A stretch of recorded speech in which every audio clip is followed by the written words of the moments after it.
사도행전 14장입니다. 14장 전체인데 19절부터 23절까지 읽겠습니다.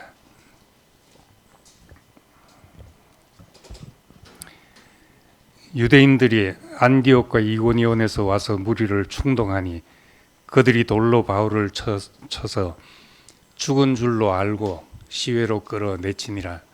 제자들이 둘렀을 때 바울이 일어나 그 성에 들어갔다가 이튿날 바나바와 함께 더베로 가서 복음을 그 성에 전하여 많은 사람을 제자로 삼고 루스드라와 이고니온과 안디옥으로 돌아가서 제자들의 마음을 굳게 하여 이 믿음에 머물러 있으라 권하고, 또 우리가 하나님의 나라에 들어가려면 많은 환난을 겪어야 할 것이라 하고, 각 교회 장로들을 택하여 금식 기도하며 그들이 믿는 주께 그들을 위탁하고 비시디아 가운데로 지나서 밤빌리아에 이르러 말씀을 버가에 전하고 아탈리아로 내려가서 거기서 배 타고 안디옥에 이르니, 이곳은 두 사도가 이룬 그 일을 위하여 전에 하나님의 은혜에 부탁하던 곳이라.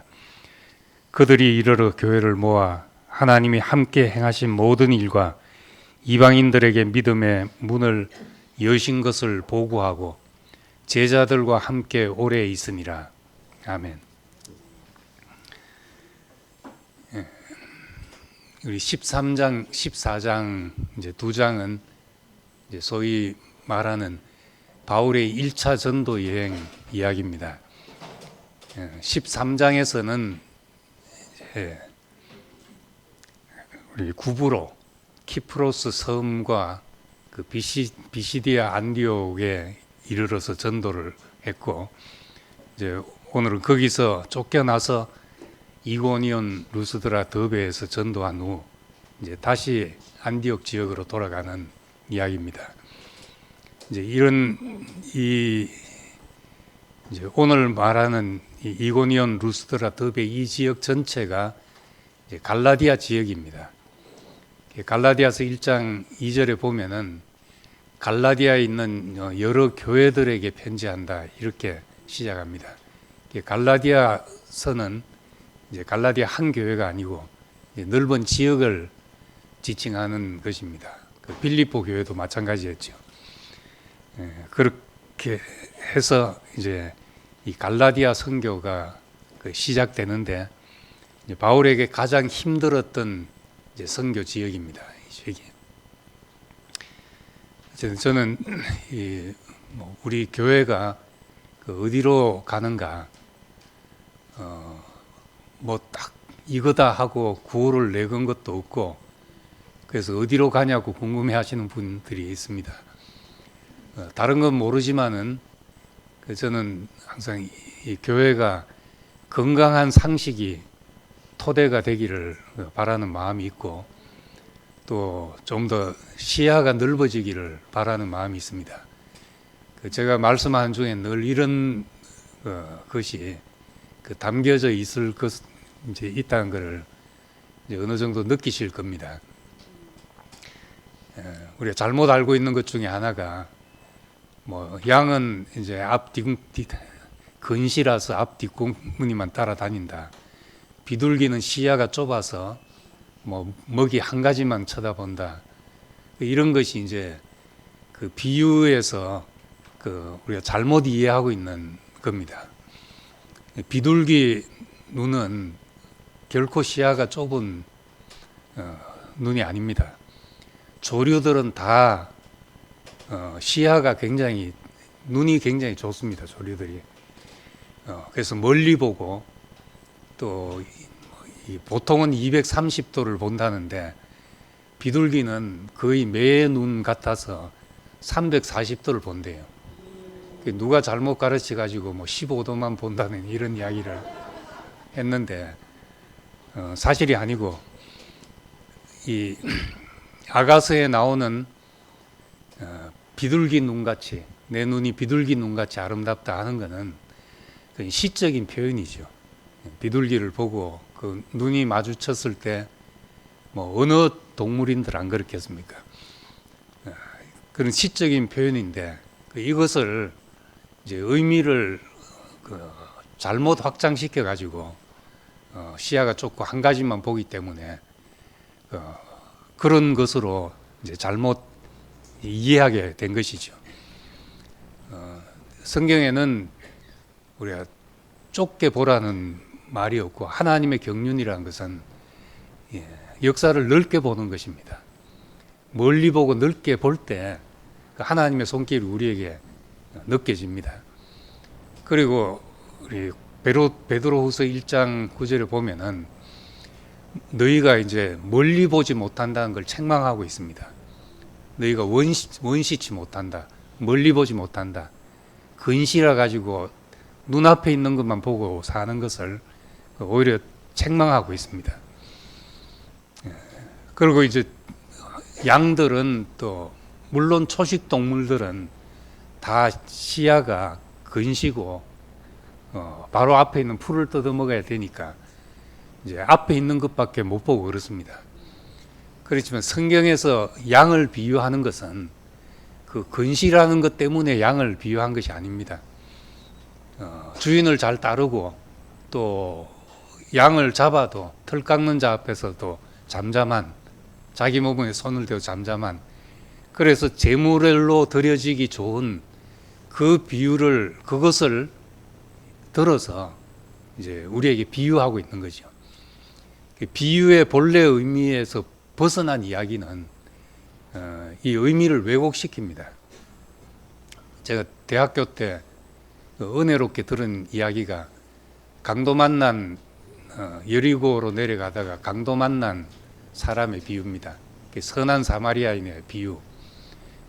그 비유의 핵심은 누가 내 이웃이냐 하는 것이죠. 제사장도 지나가고 레위인도 지나가고 다 지나가는데 사마리아인이 와서 치료를 해줬다. 그럼 누가 내 이웃이냐 하는 건데, 제가 대학 때 은혜롭게 이야기 들은 것은 그 비유가 여리고로 내려가다가 강도를 만났다는 겁니다. 그래서 내려갔다는 것에 포커스를 두고 계속 이야기를 하시는 거예요. 내려가면 강도를 만난다. 우리가 주님을 향해서 가는 길은 올라가는 길이다. 그러면서 이제 내가 들으니까 은혜된 게, 나도 내려가고 싶을 때가 많으니까 그럼 안 되겠구나 하고 은혜를 받은 적이 있는데, 그건 비유의 본질을 왜곡시키는 거죠. 꼬리를 잡고 몸통을 흔드는 것과 마찬가지입니다. 본래의 의미를 퇴색시키는 것들입니다. 그러니까 양의 비유나 비둘기의 비유가 그런 것이 아닌데, 우리의 시야를 좁혀 놓으면, 근시로 만들고 좁은 시야로 만들면 통제하기 쉬운 사람들이 되죠. 그래서 집단에서 군중 심리 속에 사람들이 이끌려가게 만들 때는 항상 그렇게 시야를 좁게 만드는 것이 방법입니다. 그런데 우리가 성숙한 인격이 된다는 것, 그건 지정의가 건강해지는 것이죠.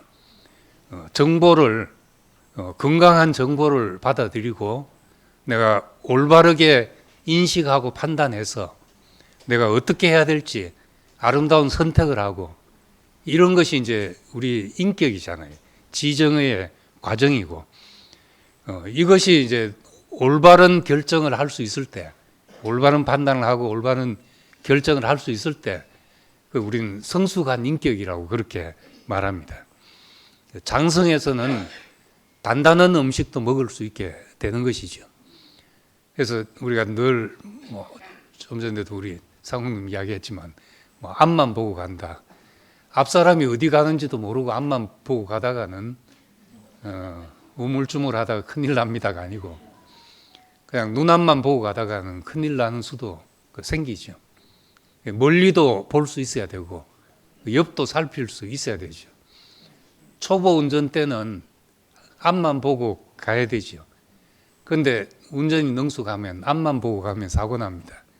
뒤도 보고 옆도 보고 앞차에 앞도 봐야지 갑작스러운 그 상황에 대비할 수도 있게 됩니다. 그래서 우리가 이제는 이렇게 이걸 따라오라든지 이런 것보다 우리가 성숙한 사람이 돼서 내가 넓게 보고 멀리 보고 건강한 정보를 받아들일 줄 알고 그래서 올바른 판단하고 아름다운 선택을 할 수 있는 이제 그것이 지금 우리가 당면한 우리가 갈 길이라고 생각을 합니다. 사도행전을 보면서도 그렇게 좀 이제 넓게 보고 또 건강한 상식이 토대가 돼서 이해를 해 나갈 수 있기를 바랍니다. 이 14장 1절에 보면은 이제 이고니온에서 있은 일입니다. 그 앞에 비시디아 안디옥에서 이제 쫓아냈습니다. 그리고 이고니온에 왔는데 여기서 이제 14장 1절에 보면은 허다한 무리가 믿더라. 복음을 전하니까 허다한 무리가 믿었는데 2절에 그러나 하면서 순종하지 아니하는 유대인들이 이방인들의 마음을 선동하여 형제들에게 악감을 품게 했다 말합니다. 유대인들이 뭐 자기만 안 믿으면 되는데 자기가 확신하는 바대로 따르지 않고 다른 데로 갈까 봐 다른 사람을 선동하여 악감을 품게 했다. 보통 보면 사람들이 내가 미워하는 사람은 남도 미워해야지 직성이 풀려가지고 남도 미워하게 부정을 퍼뜨립니다. 내 혼자만 미워하면은 나만 나쁜 사람 되잖아요. 옆에도 같이 그렇게 만들어야죠. 유대인들이 그래서 이방인들의 마음을 선동하여 형제들에게 악감을 품게 했다 합니다. 그런데 3절은 두 사도가 오래 있어 주를 힘입어 이렇게 되어 있는데 원어에 보면 그러므로 하는 말이 있습니다.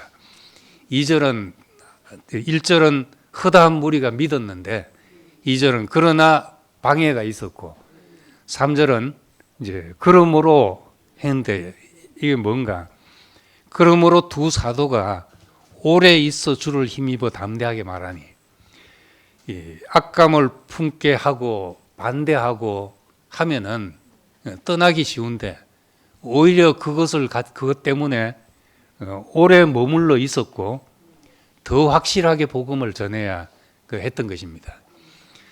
그러니까 우리는 이런 것이 다 복음 전하는데 필요한 일이었다는 것을 보게 되죠.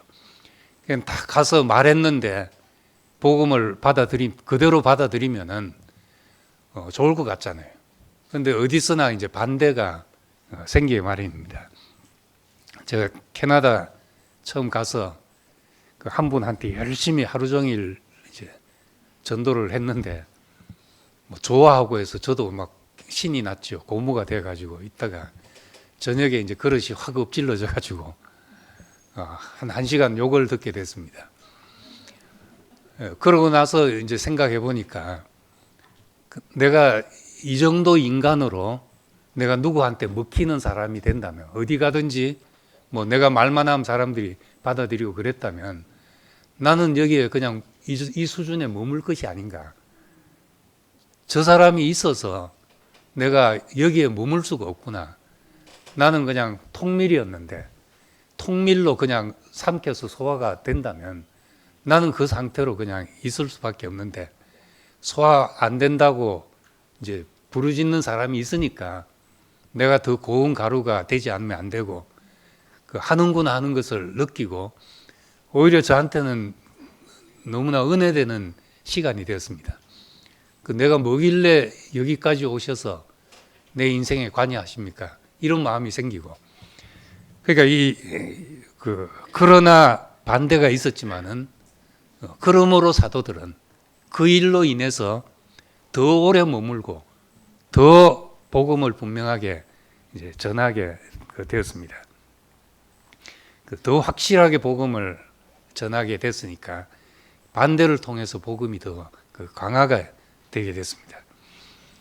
그래서 5절에서는 이 지방에서 두 사도를 모욕하며 돌로 치려고 달려드니까 이제 6절에서 그것을 알고 도망하여 루가오니아의 두 성 루스드라와 더베 그 근방으로 가서 거기서 복음을 전하니라.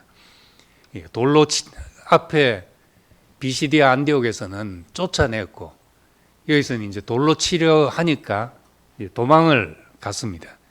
그래서 이제 루스드라라는 곳에 이제 이르게 됐습니다. 이 루스드라 지역은 전도여행에서 중요한 지역인데 여기서 이제 디모데를 열매로 얻었습니다. 그리고 루스드라에 있는 동안 디모데의 집에 머물렀고 디모데를 얻은 것이 이 지방에서 이제 큰 일이었습니다. 그것이 이제 16장에 다시 디모데 이야기가 나옵니다.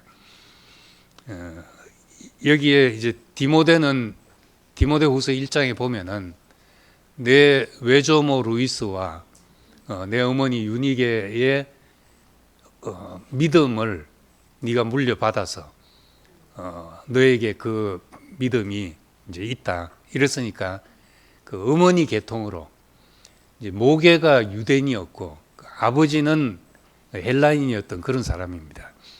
이런 사람이 복음을 전하는데 늘 다리가 된 사람입니다. 섞여 있는 사람이 아니고 다리가 될 수 있었던 사람들이죠. 그리고 이 이고니온에서는 처음 회당에 들어가서 14장 1절에 보면 유대인의 회당에 들어가서 말했다고 했는데 이제 루스드라에서는 회당이 나오지 않고 이제 이방인 신당이 나옵니다. 그러니까 루스드라부터 본격적인 이방인 선교가 시작된 지역이죠. 여기서부터 이제 진짜 이방인들이 교회에 들어오게 된 지역입니다. 그러다 보니까 이제 13장에서 비시디아 안디옥에서 전한 바울의 설교와 14장 루스드라에서 전한 설교가 다릅니다. 읽어보면은 우선 루스드라에서는 구약 성경 인용이 없습니다.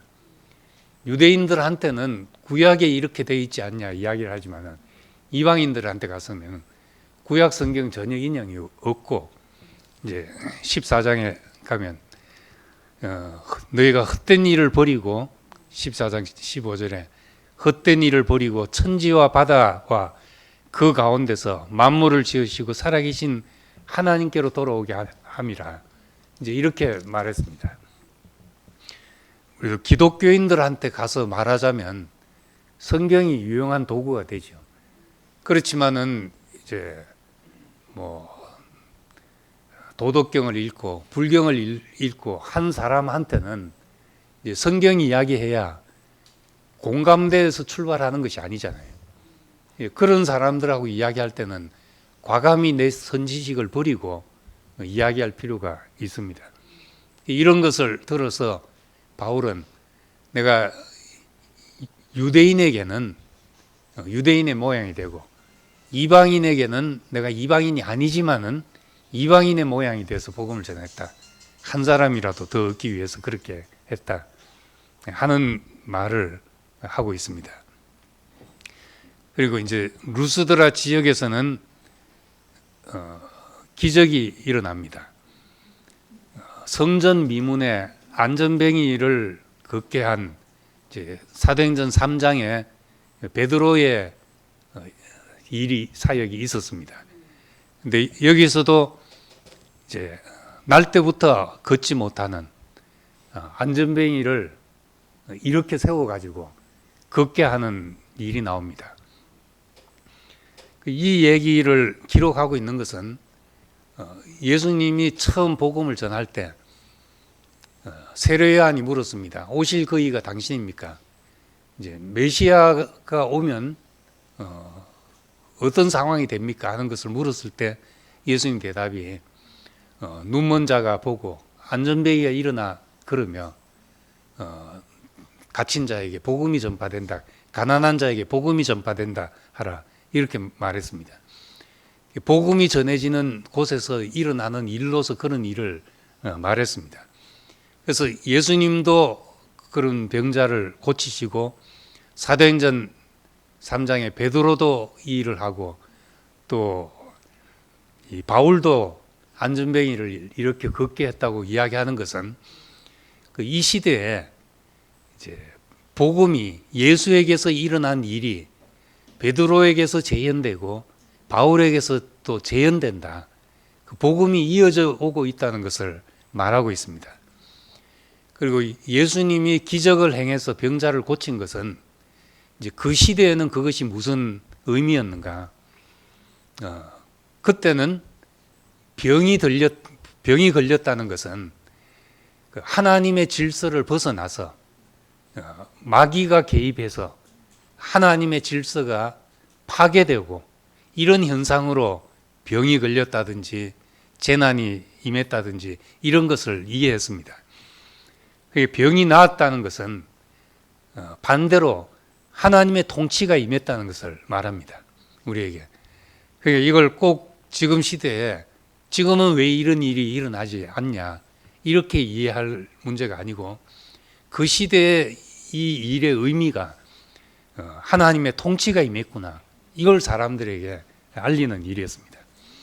우리에게도 하나님의 통치가 임한 것을 경험하면 우리의 눈이 열린 것이고 우리가 걷지 못했던 데서 우리가 걸을 수 있는 사람이 되고 벙어리에서 말할 수 있는 사람이 되고 이렇게 됐다고 말하게 됩니다. 그런데 루스드라에서는 이제 이 병을 고친 일을 인해서 이방인들이니까 이방인들이 바울과 바나바를 바나바와 바울을 너무나 이제 놀라운 사람, 신처럼 생각한 거죠. 그래서 11절에 보면은 이 일을 보고 소리 질러서 신들이 사람의 형상으로 우리 가운데 내려오셨다. 바나바와 바울을 그렇게 높인 거죠. 그래서 바나바는 제우스라고 이름 붙이고 제우스 신이 우리에게 사람의 모양으로 임했고 바울은 제우스의 대변인인 헤르메스라고 이름을 붙였습니다. 헤르메스는 명품 가방이 아니고 이 제우스의 대변인 같은 그런 이제 말을 하고 하는 그런 신이었습니다. 이렇게 붙인 걸로 봐서 이제 바울이 말을 많이 했구나 하는 걸 알지만은 여기 병을 고친 사람도 바울이고 복음을 주로 이제 바울이 말했는데 이름 붙이기는 바나바를 제일 신중의 신인 제우스를 신의 이름을 붙였거든요. 이건 뭘 말하냐? 두 사람을 놓고 보기에 바나바가 훨씬 크게 보였던 거죠. 예. 다시 말하면 바울은 볼품 없었다는 것을 말하고 있습니다. 성경에는 안 나오지만은 그 2세기에 나오는 이제 책들에 이제 바울에 관해서 평해놓은 바울의 외모를 평해놓은 게 덩치는 작고 대머리고 또 안짱 다리고 눈썹은 붙었고 뭐 이런 이제 바울에 대한 표현이 있습니다. 그 성경에 있는 이야기는 아니지만은 볼품 없었다는 걸 그렇게 묘사하고 있었죠. 일자 눈썹은 보통 우리 동양 사람들은 미간이 넓어야 속이 넓다 그러잖아요. 일자 눈썹은 이제 속 좁은 사람들이 일자 눈썹이라 하는데 이 동양 관상하고 서양 관상은 다른지 모르지만 하여튼 바울은 눈썹이 붙은 사람이었으니까 성질도 별로 안 좋은 사람이었을 수도 있죠. 약점 많고 사람들이 보기에도 그다지 볼품 없었던 이 사람이 하나님 쓰시기에는 부족함이 없었다는 겁니다. 그런데 이 두 사람을 이렇게 높여서 제우스 신당의 제사장이 소와 화원을 가지고 와서 두 사람을 앉혀놓고 제사를 지내려고 하니까 두 사도 바울과 바나바가 옷을 찢고 소리를 질러서 그걸 겨우 막았습니다. 우리도 여러분과 같은 성정을 가진 사람이라 이렇게 말했습니다. 이 성경의 그 특이한 것은 아무리 성경에서 우리가 찬송하는 사람이라 할지라도 그 사람의 약점을 있는 그대로 다 드러내놓고 있다는 겁니다. 아브라함이 거짓말한 거, 또 그 이삭이 야곱이 얼마나 간교한 사람이었는가, 다윗이 어떤 실수를 했는가, 이런 것을 다 드러내고 있죠. 민족이 추앙하고 기다리는 그런 지도자지만은 그럼에도 불구하고 그 사람을 미화시키지 않고 약점을 다 드러내고 있다는 것. 이것이 사람의 위치를 말해주고 있습니다. 우리가 어떤 위치인가? 그 사람은 형상으로 지어서 아무리 우리에게서 하나님의 영광이 나타나고 하나님의 성품이 나타난다 하더라도 그런다고 해서 뭐가 되는 것이 아니고, 우리는 성정은 흙으로부터 나서 우리는 흙의 성질을 가지고 일생 살아가는 육체 정욕을 가지고 그것을 힘으로 살아가는 존재라는 것을 성경은 이야기하고 있습니다. 우리도 너희와 성정이 같은 사람이라 이걸로 이제 겨우 뜯어 말렸죠. 그래서 특히 이제 이방인들에게는 자신의 욕망을 특정 인물에게 투사해서 자신의 약점을 이제 보상하려는 경향이 있으니까 의존성이 강한 사람일수록 타인을 절대화하고 신격화하는 경향이 나타납니다. 그래서 유대인들은 그 과정을 겪고 하나님 앞으로 이끌린 사람들이니까 이 사람들은 사람이 높임 받는 것을 철저히 경계하는 사람이었죠. 오히려 예수님에게 그런 놀라운 일이 나타나도 네가 사람으로서 어찌 그러냐, 하나님을 아버지라 하냐, 이랬던 사람들인데, 이 루스드라에서 이방인 선교가 되면서부터는 오히려 조금만 뭘 하면은 신처럼 떠받드는, 이게 이방인의 성향이죠. 신이 없는, 하나님 없는 세계에 복음을 전하니까 신이 되는 그런 일이 나타나게 됐던 겁니다. 근데 이제 이 루스드라에서 이렇게 더 높여지면서 다시 이제 돌 맞아 죽는 일이 생기게 됩니다. 오늘 읽은 19절에 보면은 이제 유대인들이 안디옥과 이고니온에서 와서 무리를 충동하여, 루스드라는 이방인들에게 가니까 유대인들의 반대는 없었는데 멀리 안디옥과 이고니온에서까지 와서 충동하여 바울을 돌로 치고 죽은 줄로 알고 시외로 끌어내치니라. 사실 이제 돌 맞아 죽은 거죠. 돌로 쳤는데 어쨌든 깨어났으니까 기절을 했든지 사람들이 이제 죽었구나 생각해서 더 안 치고 시외로 끌어서 내던졌는데, 제자들이 이렇게 가서 보니까 또 꾸역꾸역 살아나더라는 거죠. 사실상 죽었다가 다시 살아난 경험을 루스드라에서 했습니다. 한편으로는 신처럼 높이려 하고 한편으로는 또 돌로 쳐 죽이는 사람들.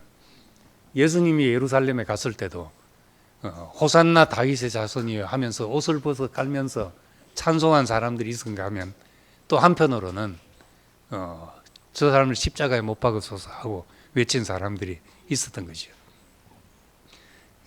이런 일을 바울은 겪게 됐습니다.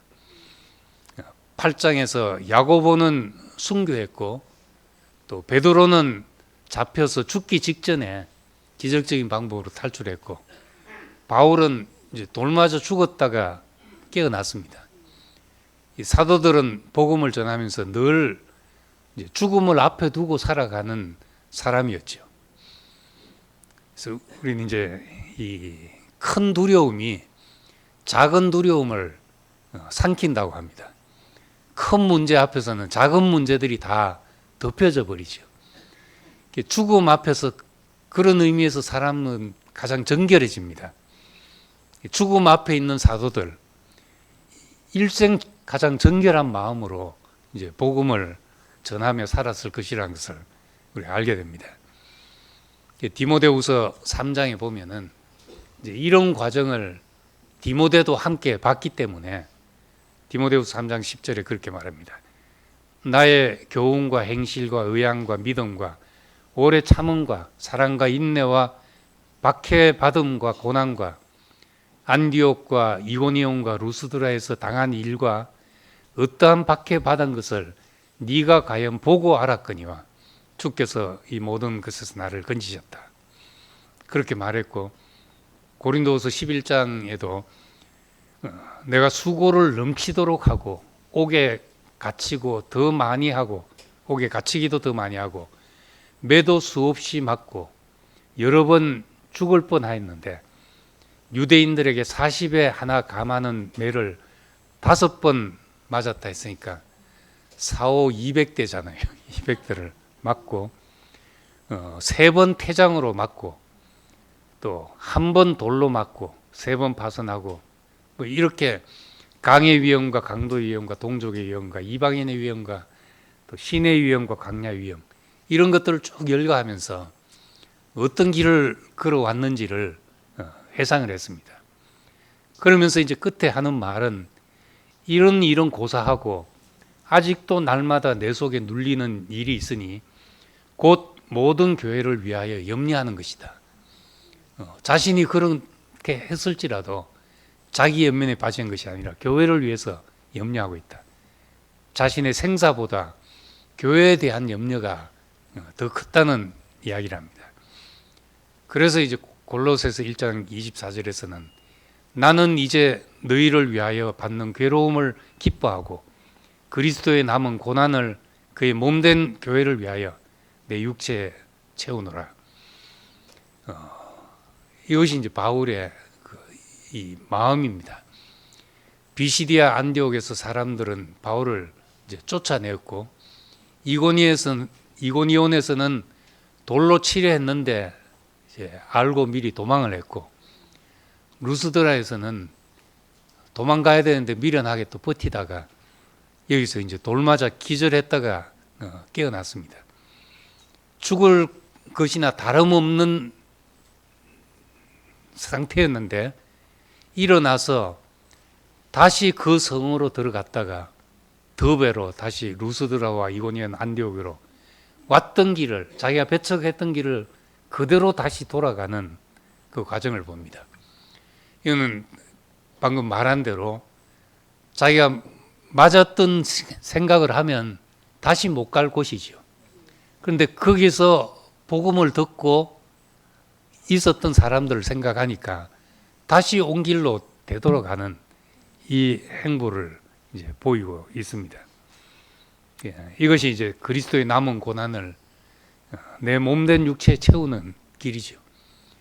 그 바울은 자기 인생에 그리스도의 몸된 그리스도의 고난을 내 몸된 육체에 채운다. 바울은 그렇게 고백했을지도 모릅니다. 예수께서 가신 길, 당신이 잡수시던 음식, 당신이 당했던 일을 내 육체가 그대로 예수님의 그 길을 가고 그 당했던 것을 경험하고 예수님이 잡수셨던 받으셨던 그 잔을 내가 받는 그것을 자신의 면류관으로 생각했을 것입니다.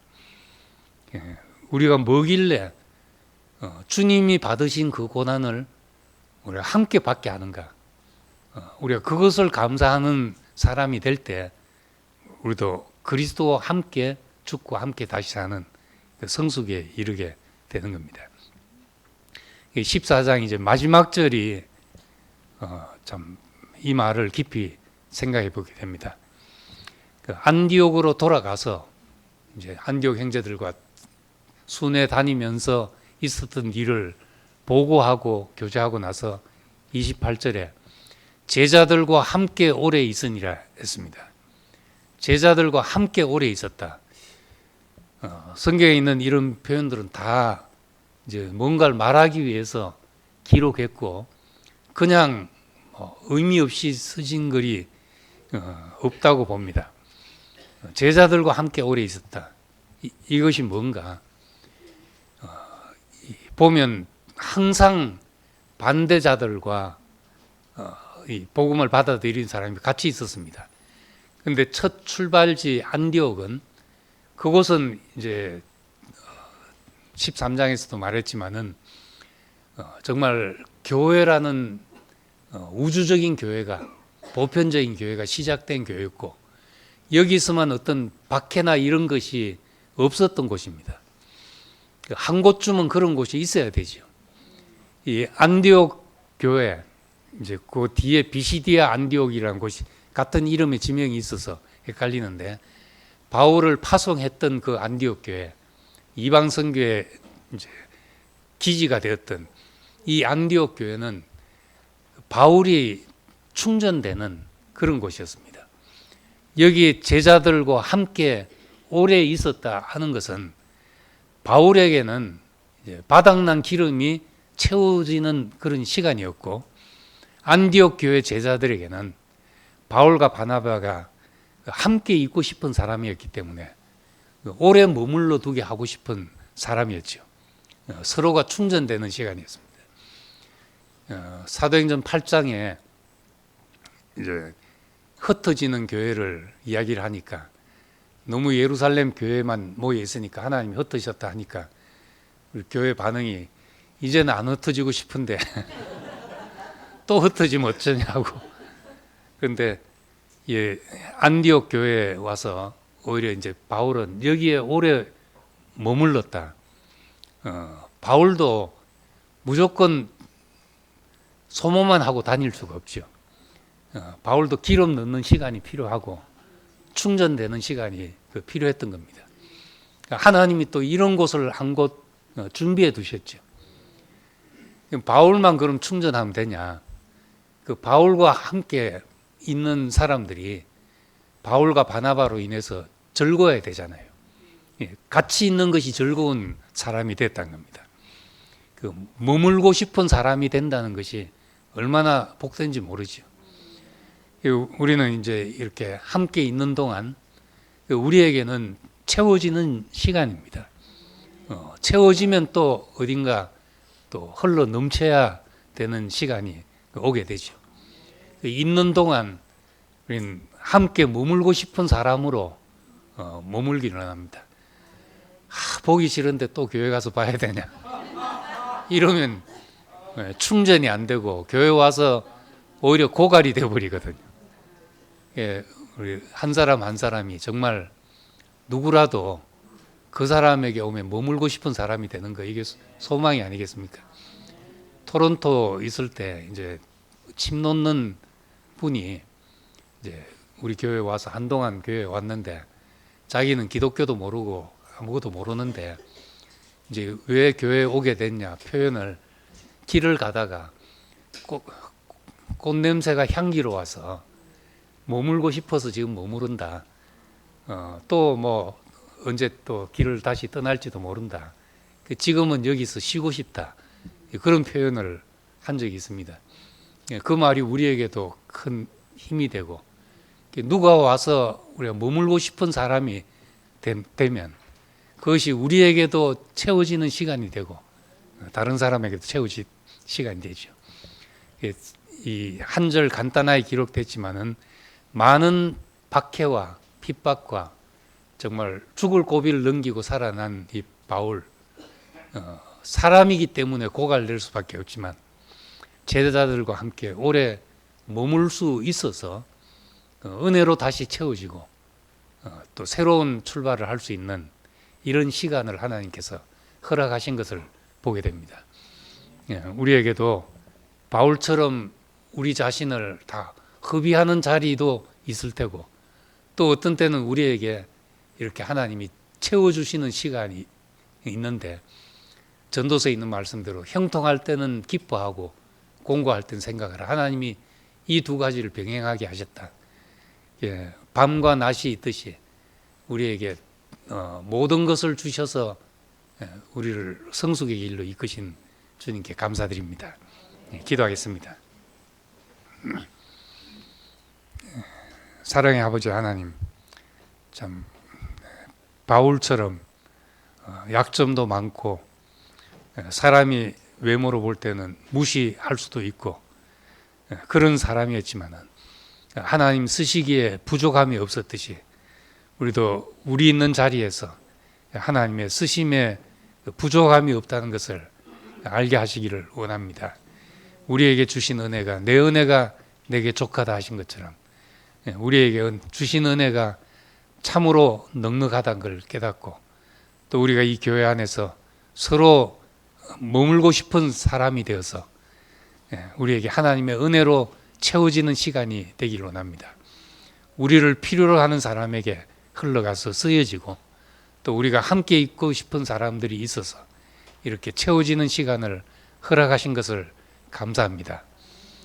우리도 머물 곳이 되고 또 흘러가는 하나님의 은혜가 되기를 원합니다. 올해 한 해도 주께서 함께 하셔서 우리에게 베푸신 모든 은혜를 인해서 감사드립니다. 예수님 이름으로 기도드립니다.